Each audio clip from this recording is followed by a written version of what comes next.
Greetings everyone, here we are with another delightful video. This time I'm going to cover the Dungeon Master screen for the 2024 version of Dungeons & Dragons. Many people have been going back and forth whether it should be D&D 5.5, 5.24, or my current favorite, D&D r5e, or Dungeons & Dragons Revised 5th Edition, because it really is more in line with a revised version of something that has small upgrades in it, as opposed to an actual partial edition update. So here we go. This Dungeon Master screen, MSRP is for $20 or $19.99. It comes in this nice little hard cardboard stock, not cardboard, hard paper. I'm having a brain fart. See, this is what's wrong with having so many disabilities. Sometimes your brain just kind of malfunctions and it just doesn't, like, oh, whatever that is, yes.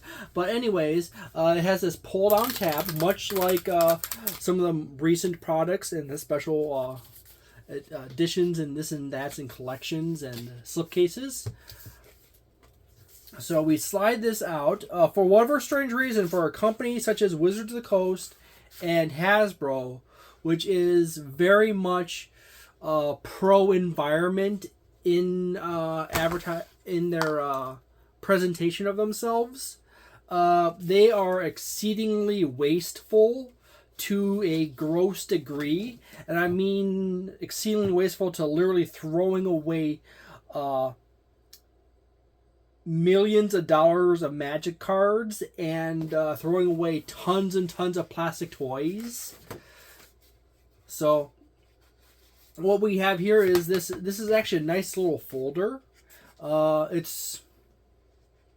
It's okay. It's not terribly strong. There's this. It has a simple overlap here. This is one continuous sheet and turns the corner, and then it's glued on right here. So it's not terribly big on the inside on that connecting flap. I think you can't see it from the camera, but that's a small little section.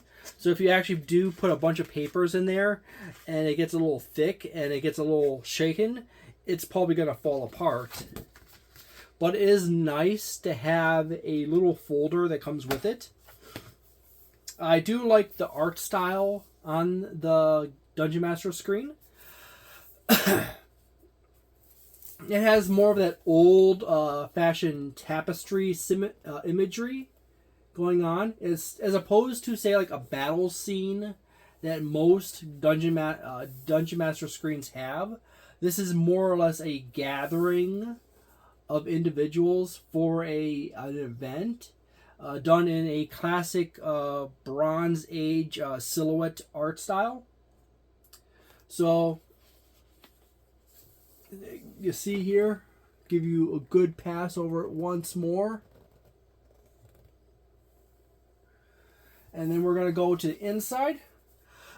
And yet again, just like the previous one, we have conditions in this corner.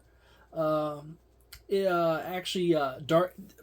side detail. I'm going to fold it like this. Good detail about the design they chose is that they chose to bolden each type of effect each condition has on your character. The main term for it. So in other words, for blinded, you can't see. And then the second one is attacks affected. So you can't see. You can't see and automatically fail any ability checks that require sight. Attacks affected.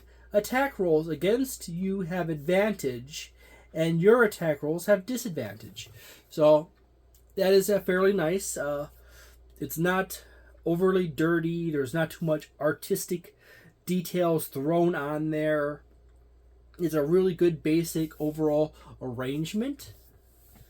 So there's no real issue with that. It would require a deeper inspection to discover any typos or errors in text.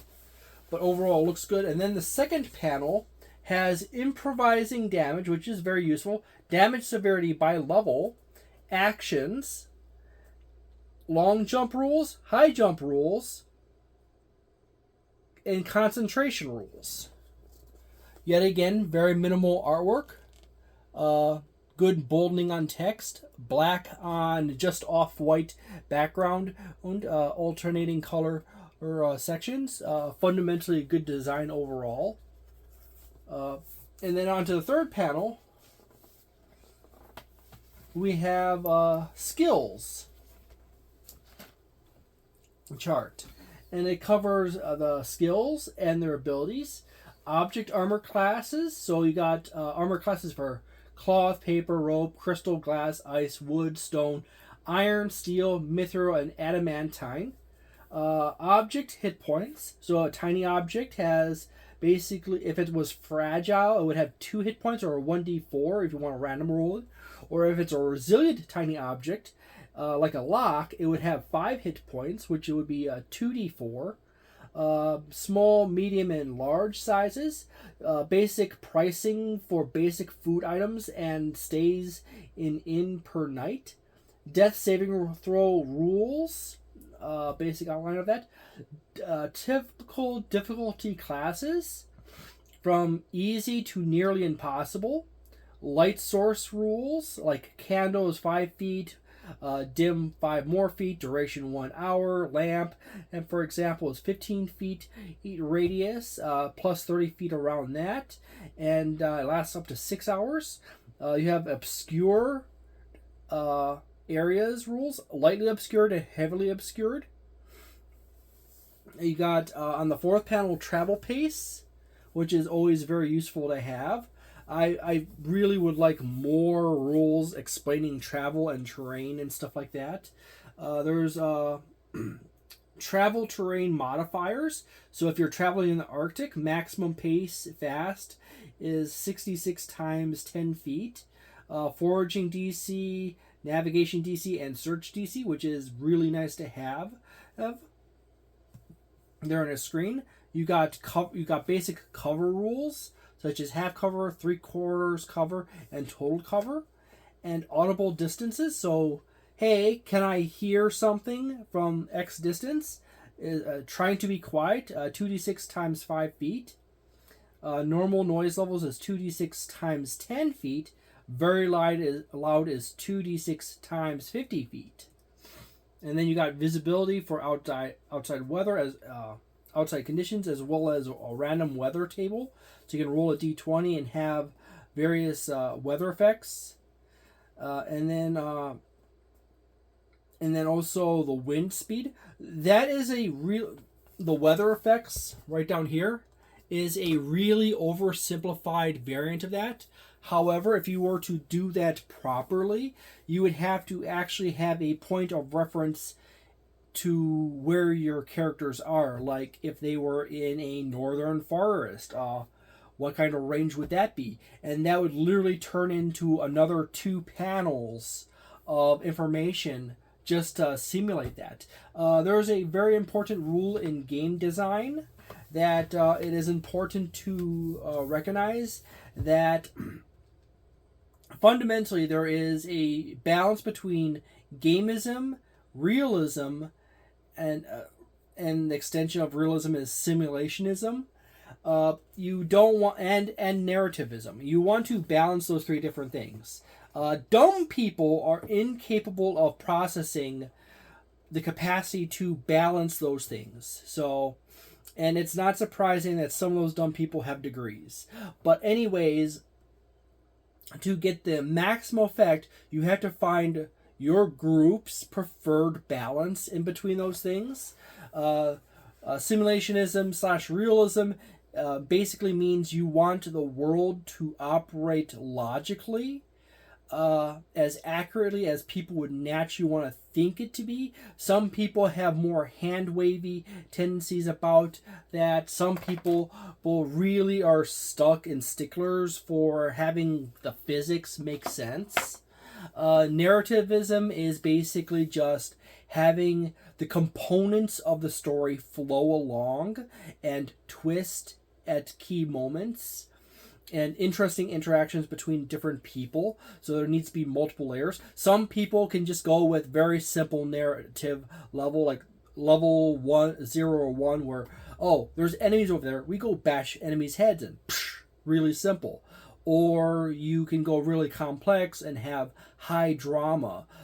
Intrigue for days is between various house groups in a kingdom and their servants being spies between each other and stuff like that.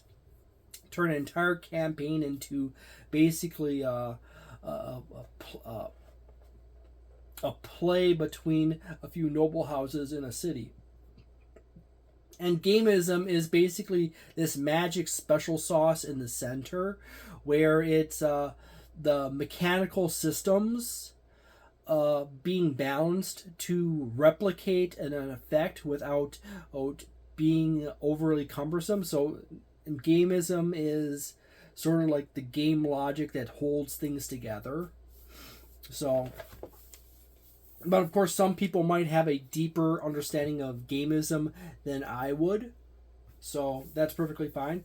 Overall, from what I can see, this is a perfectly serviceable Game Master screen. If you have probably the previous one from 5th edition, you probably can get it by without having to buy this one. However, if you don't have the previous, the reincarnated version, buying this one is not a terribly bad option in itself. It comes in a nice little folder case. If you want to put it back inside this and tuck it away until you need it as a game master. Heck, sometimes when I'm playing a game system, even if I'm a player in that game system, and I'm not super familiar with the rules, or some else, I will take a Game Master screen or a Dungeon Master screen and open it up and lay it down on a table, or have it near me when I'm first learning the rules, so I can always look down and reference off of like conditions and stuff like that. Back in the 1980s, TSR actually made player screens for players, for like fighters and clerics and wizard player screens and rogue player screens that had a bunch of mechanics in them. A part of me says that should come back. And if I ever get around to finishing up my TTRPG project and then get on to finding out a way to actually fund it, I would actually really consider including player screens or player mats with the rules on it for players. That way people can easily set it down in front of them at a table and they can just literally look down and read the basic rules for the class and know how to run it. So there you go. Overall, I can say that this is a perfectly serviceable Game Master screen that covers all the essential needs of a Game Master. In some areas, more basic than others. So I'm pretty much going to have to give it like 3.75 stars or 4 stars. I would have liked it if it was a 5-panel screen.